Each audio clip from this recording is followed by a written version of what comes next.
get up. And on the way up, we're going to bite a kneecap off, all right? And we're going to stand up, and then it's going to take 2 more shots to knock us down, all right? And on the way up, we're going to take your other kneecap, and we're going to get up, and then it's going to take 3 shots to get us down. And good morning, Kneecaps Nation. You are locked and loaded for another exciting edition of Kneecaps for Breakfast. Vince Progar, that's me. Happy to be joined, as always, by my longtime partner in crime, Phil Byrne. And Phil, you and I are in significantly unprecedented territory as it pertains to this time on the calendar on Kneecaps for Breakfast, because way back when we had our pilot episode 2 years ago, the Lions were playing in Wildcard weekend. Yeah. This time last year, the Lions were on their bye week getting ready for their divisional round because they had gotten the number 1 overall seed in the first round bye that went with it. And this year, fast forward ahead, the Lions are either sitting at home or they're off on vacation right now while Wildcard weekend is in full force. So you and I are kind of in a tricky spot where we're not breaking down any games, but we're kind of watching what's going on around us, and it's a lot more of a stress-free watch, not having the same dogs in the fight like we normally would. Well, and this was the first year that I think we've had in a number of years where that last, 8 weeks of the season, it really wasn't an enjoyable Lions team to necessarily watch. Those games were very, very stressful. Would we rather have the Lions be playing this weekend? Yeah, absolutely. Without a doubt. We are still unabashedly fans of the Detroit Lions. That is the franchise that, we put the flag in the ground for. But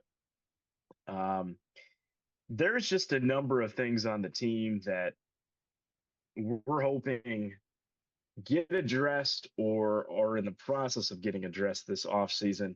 But yeah, no, unprecedented for the time that we've had this podcast. It's always been, something where we've got a playoff game to look forward to or to recap. And instead, we're sitting back and we're seeing a former coordinator of ours now with a head coaching position, or a former quarterback of ours, of course, leading a team.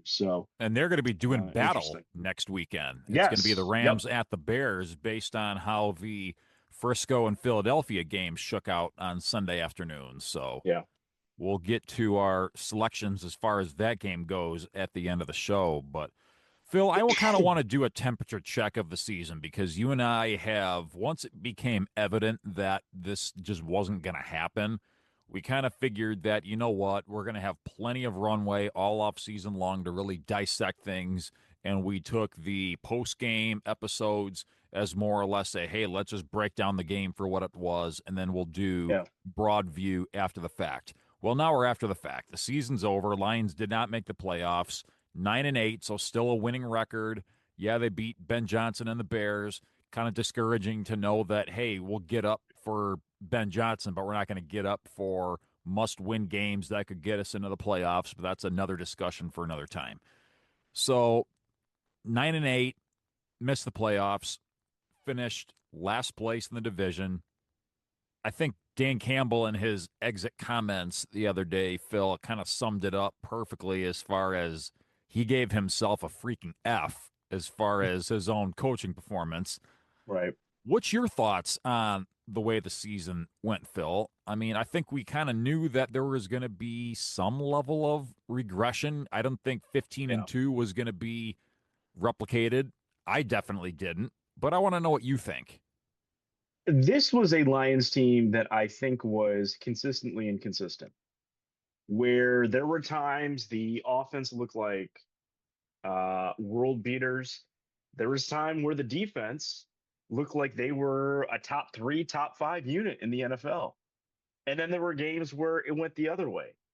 I don't think the Lions ever truly had an identity this season. And that is something that is a little alarming. I really don't think, I know Campbell wants to take ownership for the season. There were a couple games where he, as the head coach, made some boneheaded decisions. A lot of the Dan Gamble risking it all on fourth down simply did not work this season. But I think it was the two coordinators that we lost, but also a majority of the offensive assistants either went with Ben Johnson, your Antoine Randall Els, JT Barrett. Those guys went to Chicago. We had a number of guys go with Aaron Glenn into New York. They didn't fare as well. Yep, they did. Out there, they're in tough straits over there. But I just think this was really outside of that first season with Dan. I think this was the year where a little bit of a fork in the road. And I think the thing that really bothers me is you look at the NFC playoff field, and we know our four teams that are still going to be around going into the second round now, being Chicago, being Los Angeles, being Seattle, and being San Francisco. Some of these teams, their core is probably on par with where the Lions are. But when you get injuries and you get some players who are not playing up to what we've come to expect of them, like an Ali McNeil, it is all the formula for this season that you just didn't know what Detroit Lions team was going to show up at the end of the day. The schedule, some people want to complain about the schedule. Yeah, okay, they finished in last place. That schedule is going to look a hell of a lot easier next year with some of the teams that they're scheduled to face. But consistently inconsistent. I think that's how I would put this Lions team. It's kind of funny because you and I had different anticipations for how the season was going to play out. I think you had them more in like the 11-6 territory. I had them at 8-9 and missing the playoffs, and I didn't think they'd even finish in last place. I figured Minnesota would do a little bit worse than they actually did. They actually finished 9-8, so I was a game off as far as that goes, but for entirely different reasons. I thought that there was going to be a significant impact with the loss of those coordinators, and we saw it play out in real time with the Philadelphia Eagles a couple of years ago when they lost their offensive and defensive coordinators in the same offseason after winning their first Super Bowl. They promoted from within on both their offensive and defensive coordinator hires, and it did not work out. Nothing looked in sync, and it was a pretty quick end of the season for the Eagles, and they really had to go back to the drawing board. What they did after that was they went outside the family, brought in Kellen Moore, who had had coordinator positions for the Cowboys and the Chargers prior to that. So he had plenty of experience calling plays in a lot of high-level, high-impact situations. And then they went out and brought in Vic Fangio, who is as brilliant of a defensive mind as there is currently serving the game of football. And what happened after that? Boom. They were immediately right back to doing great things. They won the Super Bowl a year ago, and now Kellen Moore is off as a head coach. And kind of the same thing. They promoted from within on their coordinator, and the offense didn't look so good this past year. So what I'm getting at is the loss of the coordinators. I knew it was going to be a big deal. I don't think people around me quite bought into just how much of a big deal it was, and I think we kind of saw that play out with this Lions team. I also thought that the schedule was going to be a big bugaboo for this team as well. And in that sense, as much as I was right about the coordinators being an issue, I kind of missed the mark on the schedule part because we always talk about, hey, first place schedule, last place schedule, this and that. Okay, we knew Baltimore was going to be a tough game. Baltimore didn't make the playoffs. No. We knew Kansas City was going to be a tough game. It was a tough game, but overall, Kansas City had their worst year in over 10 years. So that's not really a big deal. Washington, we all thought, hey, rematch in our nation's capital with Jaden Daniels. They knocked us out a year ago. Washington wasn't any good. So that just goes to show, hey, first place schedule. We got all these tough teams. It's going to be a real tough road to get back to the playoffs and all this. I don't think that first place schedule that we drew really had any real impact on how the season went. I think in all these cases, we just weren't good enough to beat whoever was on our schedule, regardless of it was a first place schedule or a last place schedule. What I completely missed the mark on as well was how much the offensive line was going to be depleted heading into the season. Yeah. We knew that Ragnow was going to be retired after the draft. We had an idea of how he was going to be replaced. We had an idea of what the pieces around the offensive line were going to look like. But I think that first game against the Packers, which after the Lions rattled off 4 wins in a row against the likes of the Bears, Browns, Bengals, and Ravens, all teams with the exception of the Bears that did not make the playoffs this season, I think we tried to talk ourselves out of being concerned about what we saw in that Packers game, where in reality, that kind of served as a preview of what to expect when the Lions went 4-6 after the bye, 5-7 after Columbus Day, that the offensive line had a lot of warts all over it. We didn't realize that Glasgow was going to be as bad at center as he was. We didn't realize that Ratledge just wasn't going to be ready for the bright lights. We didn't realize that Mahogany was going to be touch and go with injuries and inconsistent. And we definitely didn't think that Penei Sewell was going to have his worst season as a pro. So I think the offensive line being as, I'll use your own verbiage there, Phil, inconsistent, I think that was a huge trendsetter for how the season ultimately played out, because that was always at the very beginning of this whole thing. This was supposed to be the strongest unit on the field.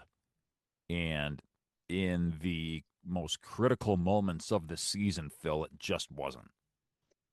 I feel like we're going to get to the off season, and this is like a March kind of show. We could do an entire show on the offensive line and all the offensive line issues that this team had.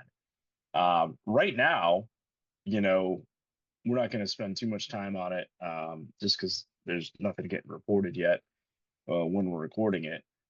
I think the first line of business for the Lions is to go get an offensive coordinator and figure out what they want their offense to be, who's going to fit into the equation of working into that offense. Is Dan Campbell still going to be calling plays, depending on who they bring in? But that offensive line is at a fork in the road.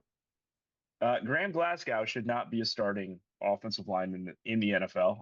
I feel like I said that 5 or 6 times throughout the regular season.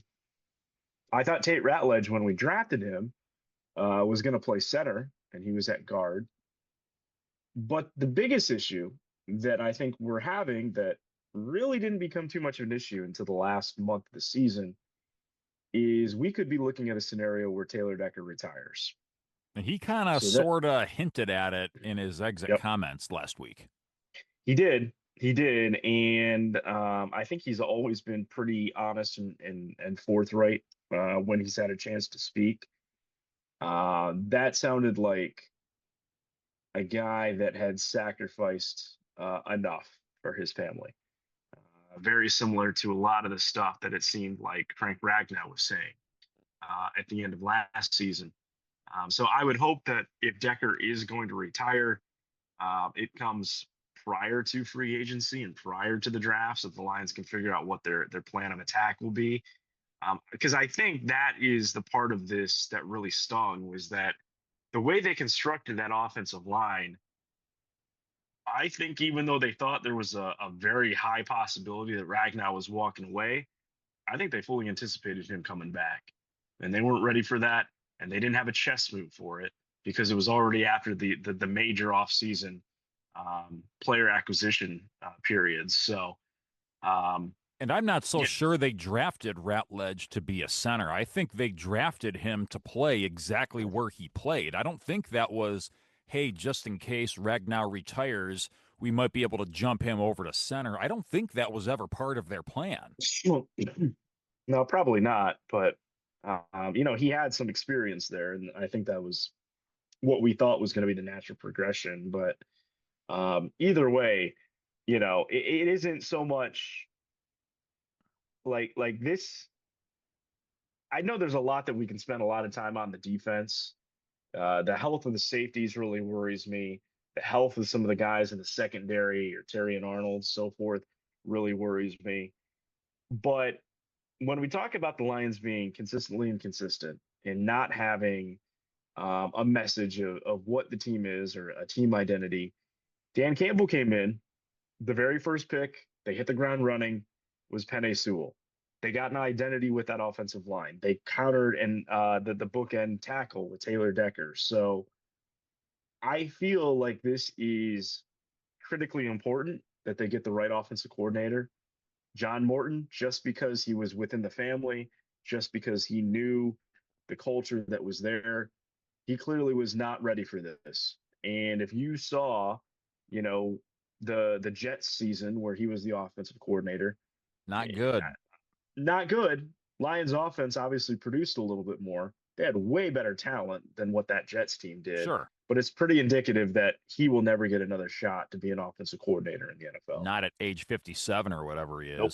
Now, Brad Holmes had his exit remarks on Thursday, and I do want to get into that a little bit. But while we're on the topic, Phil, I do want to dive a little deeper into the offensive coordinator thing, because now that we're getting into the second week of the offseason, now things can start happening as far as conversations and interviews and even to some extent hires. And I do want to kind of stay out ahead of this with you before things start to happen in any particular direction. So we knew that the writing was going to be on the wall. Dan Campbell, in his exit remarks, was more or less non-committal about if he was going to hire an offensive coordinator to serve as the chief play caller, or if he was going to hire a coordinator in name only and Campbell himself will continue to call plays. I think you and I are both in agreement of what is best for this franchise, and that's to bring in a coordinator who is the play caller. I think Dan Campbell is at his best when he is the CEO, the man in charge, the guy who's able to have his finger on quality control issues instead of being nano-focused on one side of the ball because he has to be. Are we pretty much in agreement there? Absolutely slam dunk agree right there. Yep. So what we didn't realize the last time we spoke is that now former Dolphins head coach Mike McDaniel was going to be available. Yeah. Widely known as a great offensive mind. I think the jury is out as far as how good of a head coach and a overall leader of men he actually is, but I don't think there's any second guessing that he is a phenomenal offensive coordinator, offensive mind, play caller, whatever you want to be. We know that Cliff Kingsbury is out there. He parted ways with the Washington Commanders earlier in the week. There are other names outside the four walls of Allen Park as well.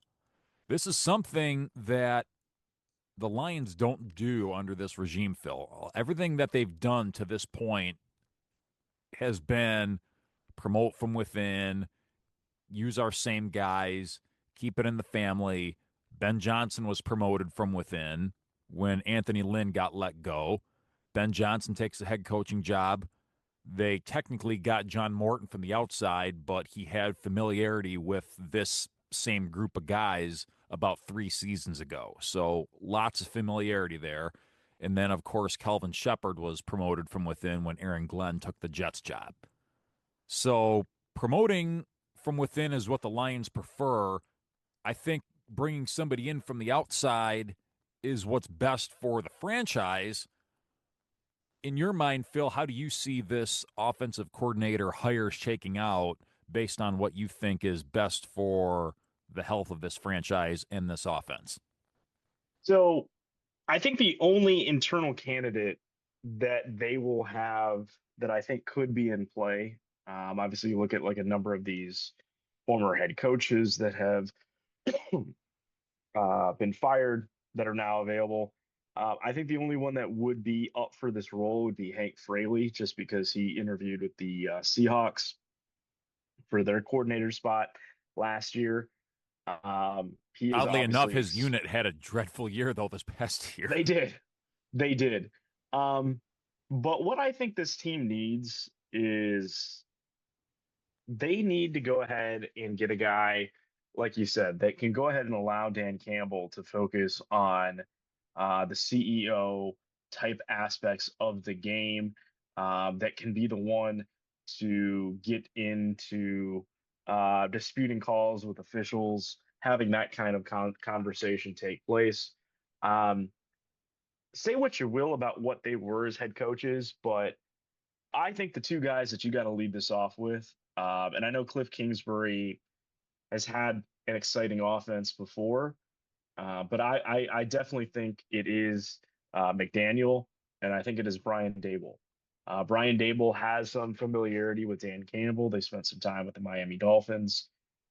Both guys have shown inability to get things done with the ground game, even if Saquon really more flourished, obviously, with the Eagles and the Giants.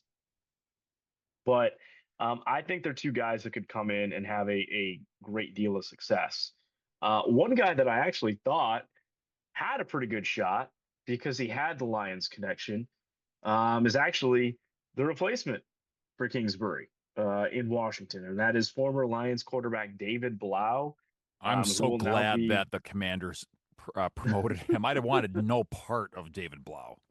well, the biggest risk, and even when he was here, I think people kind of hot shotted him to be, in a coaching type role. The guy's only 30, and if he's basically a year younger than Jared Goff, I think that's an incredibly difficult position to walk into. So we'll see how that works for the Commanders. Better luck to them. I think they need a more veteran presence. I think McDaniels is easily the best option that is out there. And I would also say don't look past Kevin Stefanski either. I know the Cleveland Browns never had the most exciting offense, but I think he's got a good pedigree. I think you need one of these type of guys that is going to be out there. The biggest thing that could be, though, is just because it didn't work out for Miami, people have been trying to go ahead and connect the Michigan connection, if you will, down there by having Stephen Ross. Essentially, some people are saying he fired McDaniel so that he could go get John Harbaugh. So we'll see if that comes to fruition. But, needless to say, even if he was not a great head coach, I think he's got an absolute, like, next to Ben Johnson, next to your Kyle Shanahan's, easily one of the best play callers that's out there. Well, and here's the thing also. I mean, you think about what that Dolphins offense was. I mean, you can even look back to prior stops of McDaniels. You have the two running backs. You've got the two receivers. You've got an excellent tight end. If they're able to fortify that offensive line a little bit, that's going to be better than any offensive line he's ever had in Miami.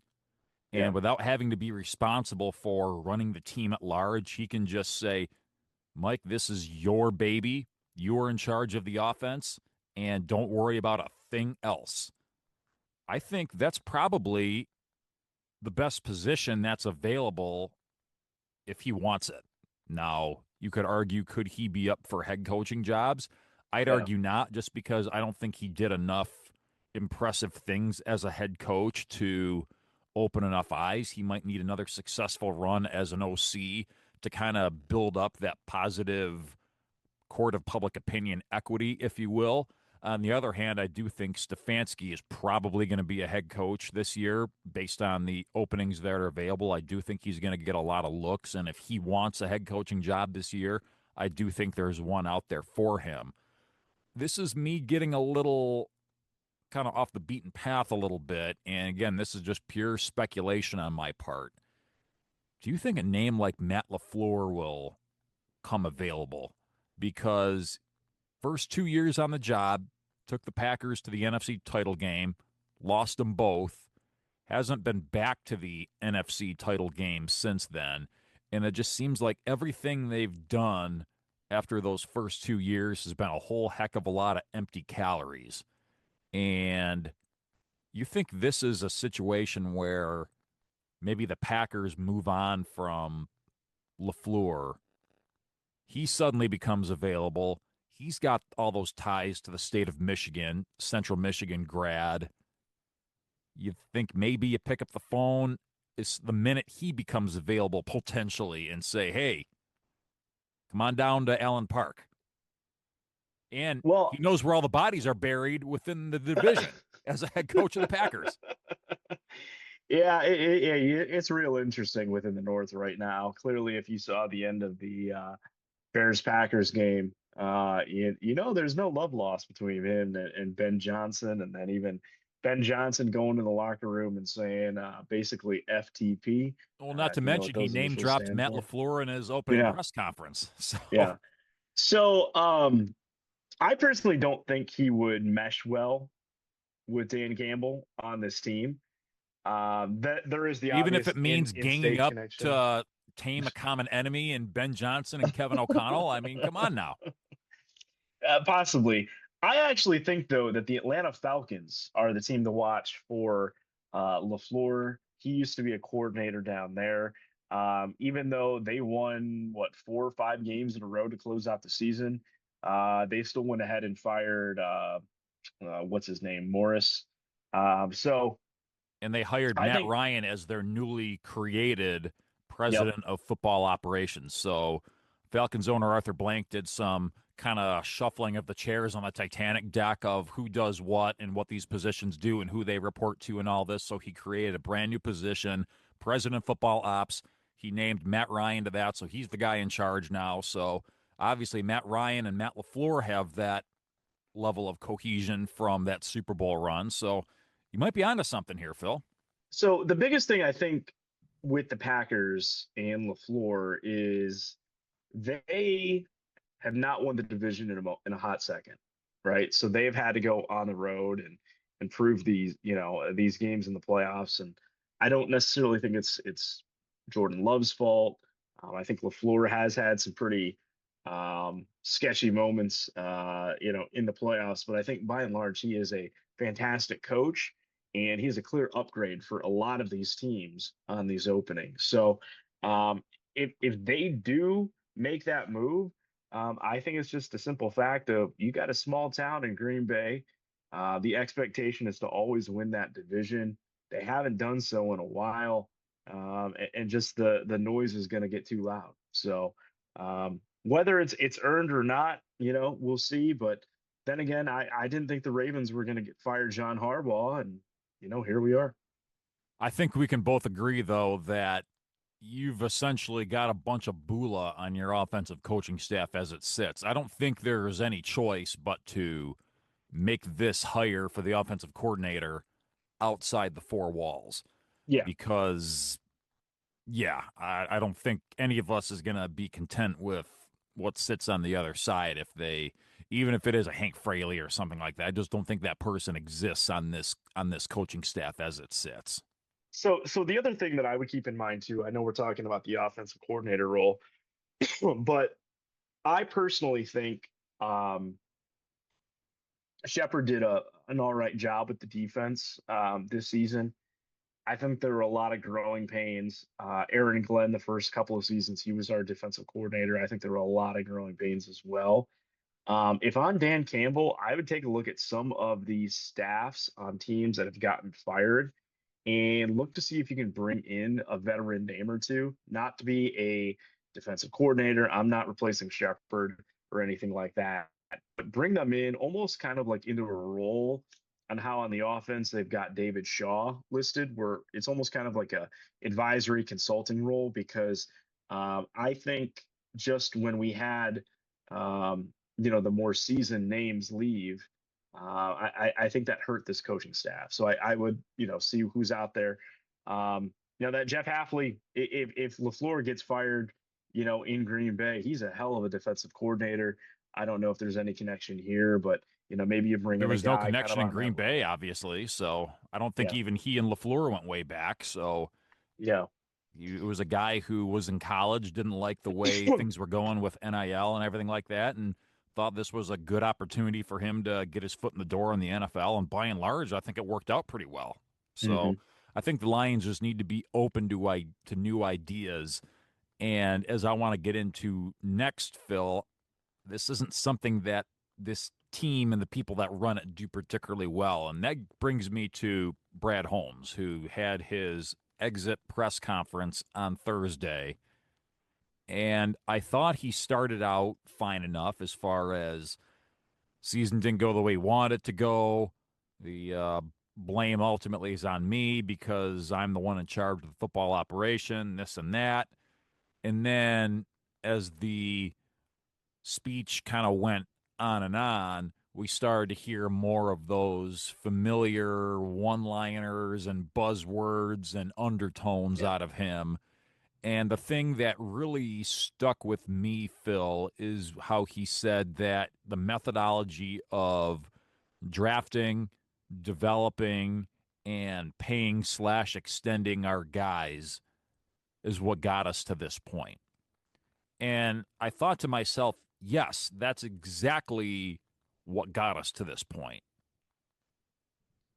We're 9-8 and hmm we're out of the playoffs.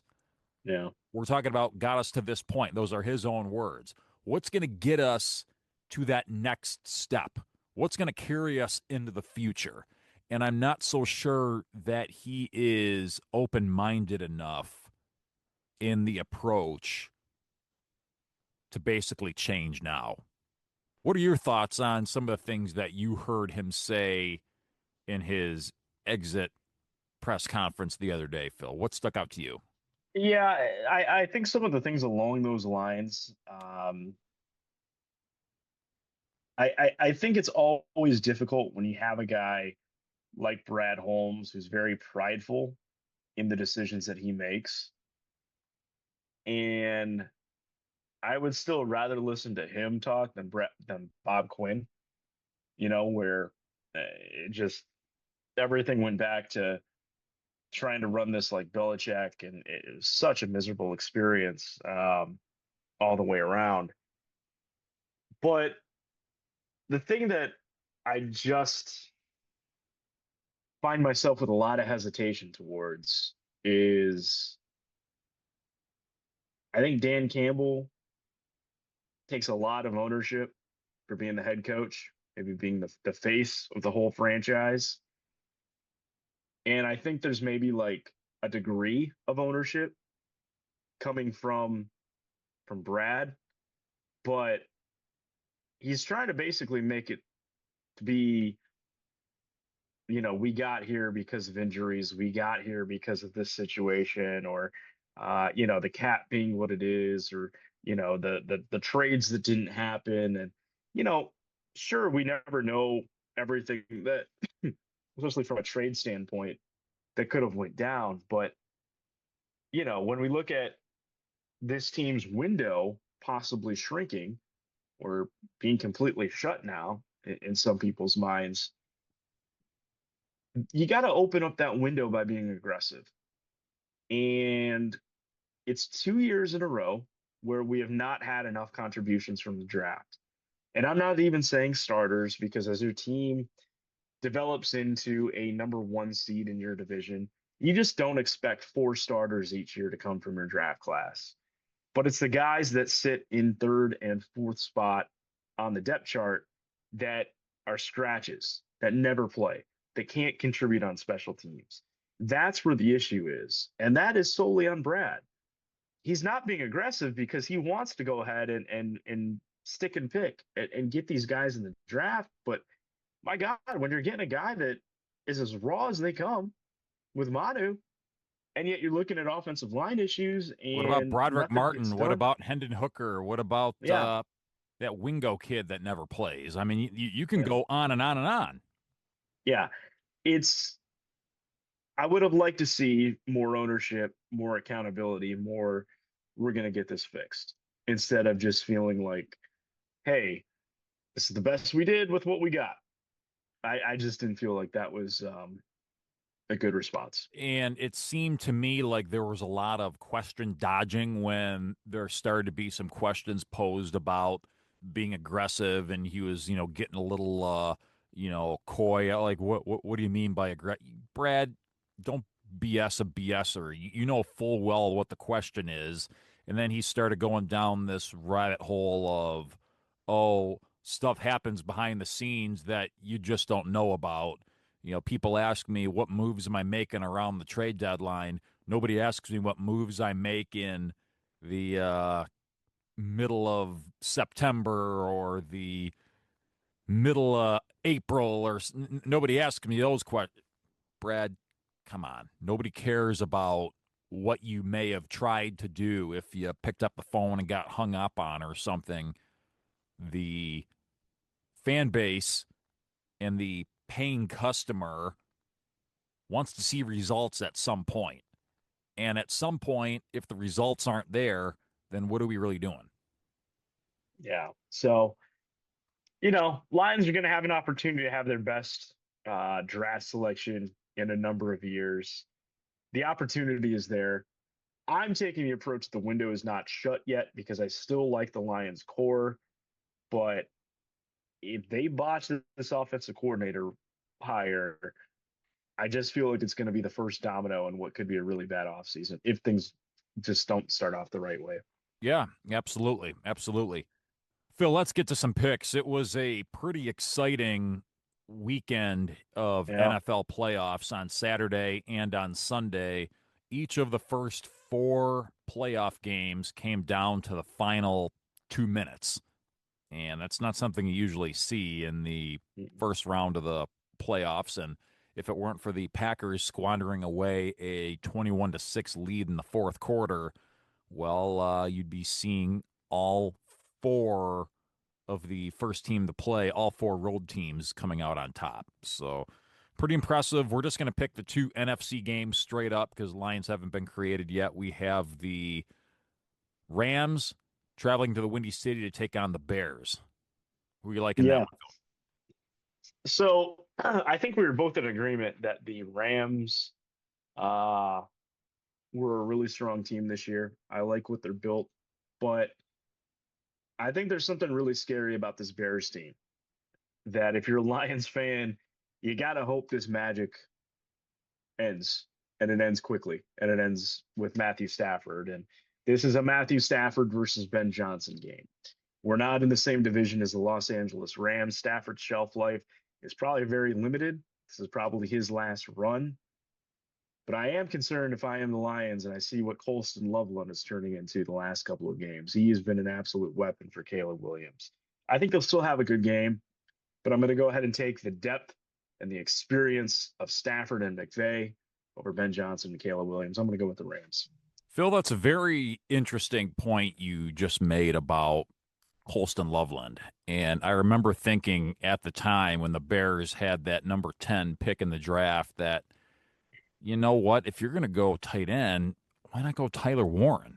What have you seen out of Colston Loveland to say, hey, this guy's a top 10 pick in the NFL draft? And maybe Ben Johnson and the Bears brain trust knew all along what they're doing, but I'm with you, Phil. I think Loveland is going to be a real problem for not just the Lions, not just the division at large, but for the NFC for quite a ways to come, because I think it's clear the tight end definitely has a big role in this offense, as we saw with Ben Johnson and what he did to get Laporta involved in our offense. So I think it stands to reason the same exact thing would happen with the Bears.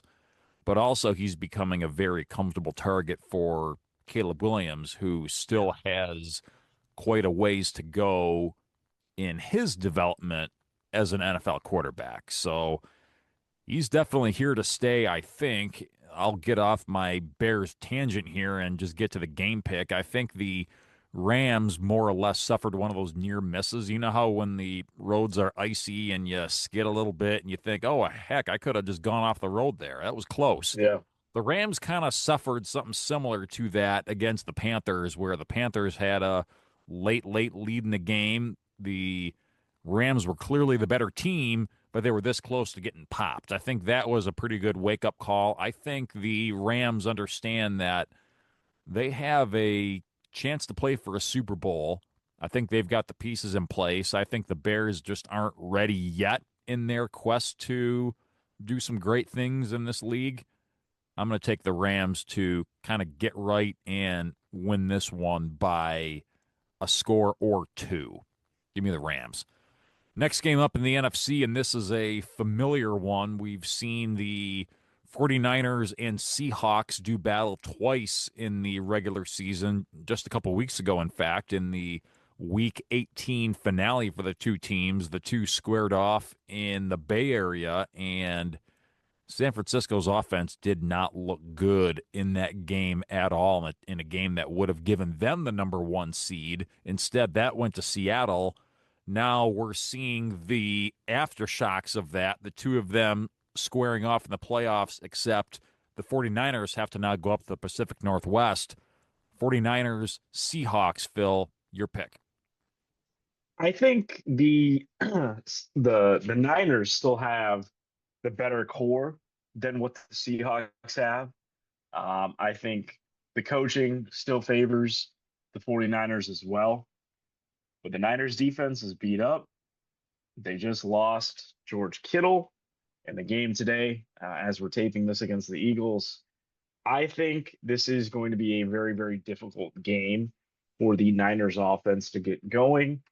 And I like the Seahawks at home. Again, we're just picking these games. We're not saying the Seahawks to get to the Super Bowl or anything like that. But I think that defense has been really, really good down the stretch here. Give me the Seahawks. I can't unsee what I saw in last year's NFC playoffs, where the number one overall seed goes out and gets hit by a dump truck in their first game. I don't know how the 49ers keep doing it week after week with all the injuries they've sustained on the defense. Even the injuries on the offense are starting to pile up, and yet the 49ers continue to rise up week after week and just get the job done. I know what happened week 18. I don't think Kyle Shanahan's going to let that happen again, where they put up a whopping 3 points on the Seahawks. I think it's going to be different this time. I think the week off kind of cooled the Jets a little bit for the Seahawks. Give me the 49ers to march into the Pacific Northwest and pull off the upset. There's been some quirky things happening so far in this playoffs already. As we're taping this, we're just 4 games in. Let the craziness continue. All right, Phil. I wish I had more to talk about from a Lions playoff standpoint. But again, as we said early on, that's just our reality now. So you and I are just going to go our separate ways and hope we have a new, freshly minted outside the family offensive coordinator to talk about 1 week from now. Yeah, it could happen fast. I think some of these guys that have been let go from head coaching positions, I think their agents are going to let them know pretty quickly here if they think they're going to be in the running for some of these spots about where the interest could be. It was this time last year where, Glenn and Johnson basically got the opportunities to go be head coaches. So these things really start moving pretty quickly. So it very well could be we are talking about a new offensive coordinator to open up the show this time next week.